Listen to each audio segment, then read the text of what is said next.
嗨，大家好，我是在阿联做了10年物业管理的米埃拉 Mira， 大家好吗 ？Microsoft 微软在11月3号跟阿布达比的王储见面哦，并且宣布呢，他们要加码152亿投资阿联的 AI 基础建设啊、人才培育的计划，并且呢还带来很好的消息，就是白宫终于放行，愿意让微软卖辉达的高阶晶片给阿联，有60400颗高阶晶片，其中还包括了 NVIDIA 最高阶的 GB300。这对于阿联的 AI 发展而言，真的是一个非常好的利多的消息。所以我本来是想要做阿联周报的，可是当我在挖的时候，我发现，哇，这个瓜好像越来越大颗。原来呢，2023年的时候 ，OpenAI 就已经跟阿布达比的 G42 签署合作协议了。微软在去年2024年的时候，他们就已经投资15亿入股 G42， 并且甲骨文 Oracle 这间公司，他们也在今年年初的时候宣布，他们要增加5倍的资金投资阿联的 AI 相关的基础建设。也就是说，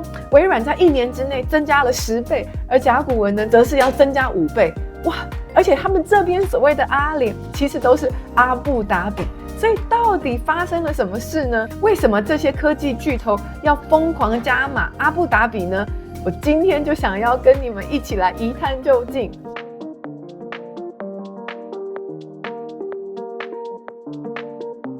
我先要说 disclaimer，OK？ 我并不是 AI 专业背景出身，我甚至离 IT 还非常的遥远。但是我就努力的想要了解，因为这件事情其实真的会很大幅度的翻转整个阿联的未来，然后还有房地产投资。今年5月的时候，美国川普总统不是造访阿联吗？并且宣称他带来一个超大的订单。他也宣布呢，美国与阿联要启动这个 US and UAE AI Acceleration Partnership 的计划。阿联承诺呢，在未来10年要投资1.4兆美金协助美国呢发展 AI 的基础建设啊，以及一些其他的 AI 相关领域的发展。1.4兆美金那阿联图的是什么呢？阿联图的就是美国能够放行啊，将这些技术也好啊、晶片也好啊，这些最高阶的东西呢，能够提供给阿联，让阿联也能够发展自己的 AI 相关的基础建设。那在当中呢，最引人注目的绝对是这个 UAE Stargate 的计划，就是 UAE 的星门计划。它预计要在阿布达比建造全球最大的单一 AI 算力园区这个有多大？5 gigawatts， 中文是什么？5兆级吗？5兆级瓦的 AI 算力园区都对我们这种 AI 麻瓜，这5 gigawatts 有什么了不起 ？Oh my god， 大错特错！你知道，在这一场 AI 基建革命之前呢，据说全球最大的算力中心是在中国内蒙古，然后那个算力中心它也不过大概就是150 megawatts 左右，而且大多数的像我们可能知道的 Amazon 啊、Google 啊这些，他们的 data center 大概也是在20 megawatts 到100 megawatts 左右，那个规模、那个 scale 是完全不一样的。那说起这个阿联的星门 Stargate， 只能说真的是 Stargate， 星光熠熠。你看这个照片，黄仁勋贝贝就在上面，还有 OpenAI 执行长 Sam Altman 软银的孙正义。除此之外呢，从左边来看这个人非常重要，请大家一定要记住，他就是 Sheikh Tahnoon bin Zayed Al Nahyan， 也就是现任阿联总统的弟弟，还担任什么角色呢？阿联的国家安全顾问，他也是阿布达比的副酋长，甚至呢人工智慧与先进技术委员会的董事长，并且呢他也是 Royal Group 的董事长。他可以说是在阿联背后积极推动 AI 发展的关键灵魂人物。再来呢，从左边看来，第3个就是杜拜王储啦，也是现在阿联酋副总理 Sheikh Hamdan。好来，中间在孙正义旁边的那个人是谁？就是阿联的总统，也是阿布达比的酋长 His Highness Mohammed bin Zayed Al Nahyan。再来呢，思科公司 Cisco 的总裁兼首席产品长，那在他右边的就是我们刚刚是不是有讲到 G42， 那他的 CEO 叫做肖鹏，在阿联整个 AI 布局当中非常非常关键的一个人。再来呢，甲骨文公司全球产业事业执行副总裁。再来呢，就是阿布达比王储 Sheikh Khaled bin Mohammed bin Zayed Al Nahyan。就是刚刚我们有11月3号微软觐见那个阿布达比的王储。在最右边这个呢，也是一个非常关键的人物，他就是穆巴达拉执行长 Khaldoon Khalifa Al Mubarak。待会儿就会知道这些人到底怎么串在一起，绝对是有他们举足轻重的地位的。那刚刚有讲到一半呢，这个 UAE 的新门计划到底是在冲瞎回？哦，台语怎么那么烂呢？2025年初的时候，是由 OpenAI、Oracle、NVIDIA、SoftBank 提出的一个全球 AI 基础设施计划。那 Stargate 呢 ，UAE 则是由阿布达比 G42 这间公司作为主导。它这个占地约将近26平方公里，比宜兰市再小一点点而已哦，所以是一个非常非常大的 AI data 算力的中心，是全世界最大。其实美国的 Stargate 也有好几个不同园区，他们全部加在一起，预计将要达到的供电规模是在5.5个 gigawatts， 可是阿布达比是单一个园区，就预计它的供电规模可以达到5 gigawatts， 那是超级资料中心，也是阿联非常非常重要的一环，因为他们要建制的是主权 AI、Sovereign AI。那根据最新的消息呢，今年10月16号 ，Stargate UAE 第一个计划200 megawatts 的算力中心将要在2026年的时候完工。那这个5 gigawatts 到底有多夸张、多恐怖？它的耗电量有多大呢？通常一座核能发电厂的机组通常是1 gigawatts， 也就是说，这个 AI 超算园区呢，可以同时吃掉5座核能发电厂满载输出的电力哦。如果全年不停运转的话，它一年消耗的电力等于5座核电厂全年发出的总电力，所以真的不夸张，根本是一只电力怪兽。难怪黄仁勋会说，这个 AI 基建的发展最受限的不是在于他们的 GPU， 而是在于电力。所以现在回答这个问题，为什么这些 AI 巨头纷纷的要抢占阿布达比呢？电和钱呢，这2个绝对是最主要的原因。根据 PwC 的研究呢，美国的电价大概每度是在 0.09 到 0.15 美元哦。那阿联的电价呢，则是在 0.05 到 0.06 美元之间哦。也就是说，阿联的电几乎是美国的半价。为什么呢？其实这也很好理解。你要发电，最主要是需要什么东西？第一个，天然气嘛，天然气其实是发电最主要的能源。再来，如果你要再生能源的话，太阳能嘛。阿布达比是世界10大产油产天然气的国家之一，天然气的供应量非常的充足，再加上它有什么？它有大太阳，沙漠的太阳这么大这么热，对不对？而且那沙漠土地又这么便宜，所以啦，你要土地有土地，要太阳有太阳。他们现在在 El Dafra 有一个 Solar Project， 预计要在那边盖全世界最大的太阳能发电厂。所以它的电价还会比现在 PwC 说的还要再更低，而且他们还继续在盖核能发电厂。Barca 这个地方，它的核1盖好了，还要继续盖核2厂，所以它的电力不仅供给会比其他国家充足，而且还会更便宜。至于关于钱这件事呢，黄仁勋最近8、9月一直在说，建造一个1 gigawatts 的AI data center， 预计要花600亿到800亿美元，这是一个什么样的天文数字？那假设是要盖5 gigawatts 的 data center 呢，就是将近要3000亿到4000亿美元哦。换成台币的话，就是9到12兆台币。天哪，这个就是将近丹麦啊，或者是芬兰这些国家一整年的 GDP 耶。所以为什么要在阿布达比？因为阿布达比钱多啊！阿布达比有着全世界第2有钱的主权基金呢，阿布达比 Investment Authority。那它第2大的主权基金呢，就是我们刚刚有讲过的穆巴达拉。整个阿联 AI 相关发展背后的主权基金就是穆巴达拉，而 G42 AI 基建的主要推手哦，也是穆巴达拉旗下的子公司。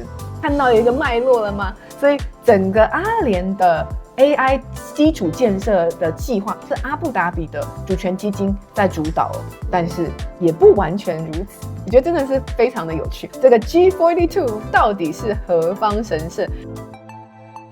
G42 就在他们的官网上面写说，他们主要的投资方是谁哦？除了像刚刚有讲到的 Mubadala 之外呢，还有 Silver Lake， 还有 Microsoft， 然后还有 Ray Dalio， 就是桥水基金的 founder， 他的家族办公室哦。不过他们最大的股东，你知道是谁吗？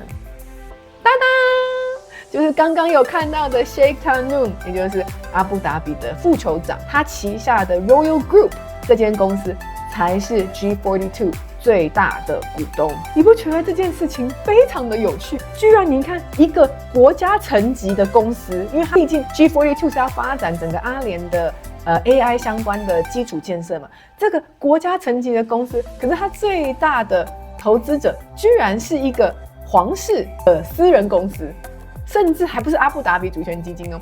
阿布达比好像对他们而言，皇室也代表着阿布达比，阿布达比也代表着阿联。哇，真的就是全部 intertwine。那 Royal Group 这间公司，它除了投资 AI 之外，它还在做什么呢？你绝对想不到，房地产开发。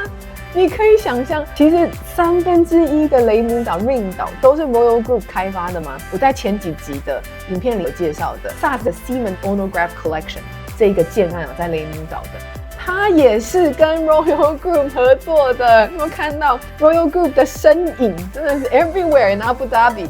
还有怎么样？最近就这几天。Royal Group 又推出了另外一个新的建案，在雅斯贝，在雅斯岛的南端哦。那这个建案呢，就是2间公司 Royal Development 跟 Emirates Development 合力建设开发的。可是这2间公司呢，都是 Royal Group 下面的子公司。然后它是跟 Elisab 这个高级定制服的名牌哦联名合作，它才144户而已，而且它的位置非常好，前面呢是一座小公园。那这小公园的对面看过去呢，整个就是海景，起价是在220万起，而且它的付款计划非常的好，是40-60，也就是说呢，你在盖的时候只要付40%了，那交屋之前再付60%就可以了。所以你想想看，又是 Royal Group， 然后又是 Elisab， 然后又在雅斯岛，这个也是一个我觉得会很热卖的一个案子。所以有兴趣的话，就看资讯来联络我。同事 Lisa， 这个案子一推出，马上就跟我讲说：“喵，我不需要听任何说明会，这个案子我绝对可以卖，因为它地理位置太好。” Anyway， 让我们继续看下去。所以呢，你不觉得这件事情就非常的有趣吗？一个 Royal Group， 然后上面是阿布达比的副酋长，他一个分支投资 AI， 一个分支就投资房地产。所以我们是不是应该跟着副酋长投资呢？毕竟他是离政策最近的男人嘛。我真的觉得就是一个跟台湾截然不同的发展策略。台湾是很强调政商要分离嘛，可是阿联、阿布达比甚至杜拜也是，他们都是政商混合，就是酋长这些皇亲国戚，他们可以自己有公司，他们可以从政府拿资源，然后去发展。可是他们在发展自己公司的同时，也是在发展国家。那到底是属于国家的呢，还是属于阿布达比的呢，还是属于这个 Sheikh 的呢？But anyway， 杜拜当然他们也有建制小型的 data center 了，但是我觉得杜拜就比较像是发展 AI 应用端的层面。那阿布达比呢，就是这种撒大钱的大兴土木 AI 基建，就是由阿布达比来负责啦。所以 G42 这间公司，或者是我们可以说阿布达比，他们真正的野心是什么？他们其实真正的野心就是他们也要做算力的输出，要让 intelligence as utility。记得我们刚刚也讲说，他们的位置非常好，全世界30亿的人口都可以透过他们轻易的接触到。所以呢，他们想要让自己从原本的石油输出国变成是算力输出国，更进一步的去 diversify 他们的经济来源。也就是说，阿布达比真的是要凭一己之力打造阿联整个国家的 AI 未来。讲到都觉得这个酋长国真的了不起，怎么这么有钱呢？那这件事情对房地产又会有什么样的影响呢？根据 PwC 2017年的预估，到2030年 AI 会为阿联多增加13.6% 的 GDP， 那大概的增加的金额约在3530亿。那阿布达比自己政府的目标是什么呢？他们希望在2031年的时候呢 ，AI 增加产能金额到达3350亿德拉姆币左右，所以其实跟 PwC 的预测是差不多。那我目前现在看到 AI 这件事情对阿布达比有什么样的影响？我们从它的阿布达比 Chamber of Commerce， 就是这些公司注册的平台，也是政府的嘛。那从2023年的 H1 到2024年的 H1 呢，AI 相关的公司在阿布达比就增加了41.3%。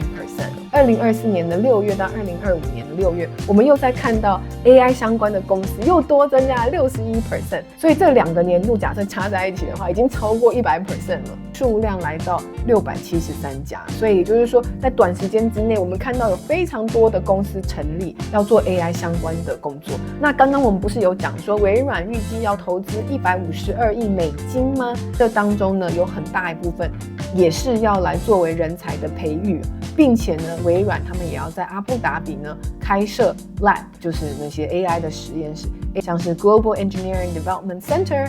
或者是 AI for Good Lab 都是在阿布达比，当然这都代表说人会不断进来阿布达比的市场，所以这些 AI 基础建设呢，它会带动产业园区与办公的需求，并且会吸引更多高薪的科技人才移居到阿布达比。那这些专业的人才呢，他们会倾向居住在雷姆岛、雅思岛、沙迪亚岛这些区域。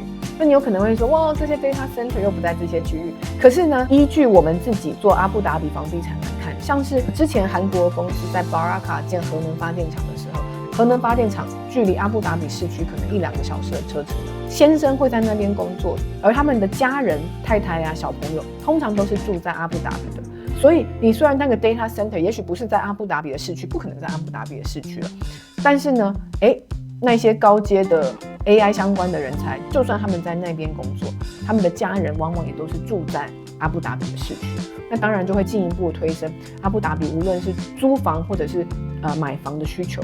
不过我觉得最重要的还是，你知道 AI 新建是一个需要非常大量资金的案子，那你有这么庞大的案子正在推，一定会吸引更多的有钱人的家族办公室或者是一些 fund 专门投资这些的进驻到阿布达比。那这一些人他们就会支撑起阿布达比的高端的房屋的市场，像是 Ray Dalio 他自己家族办公室现在也是在阿布达比嘛。那听说啦，他是住在 Mamsha 的 penthouse， 那 Mamsha 的房子非常贵啊，一房都是550万德拉姆币起跳，那可以想见 penthouse 绝对也是不便宜的。所以假设这个 AI 的基础建设真的就是像政府说的持续不断的进行的话，这对阿布达比的经济也好，房地产也好，它获得的是一个长期的引擎，会不断的支撑它的经济扩张，对长线而言绝对是非常好的利多的消息。而且其实我在上几支影片就已经有分享了，你看公寓它的租金价格就已经上升了14%，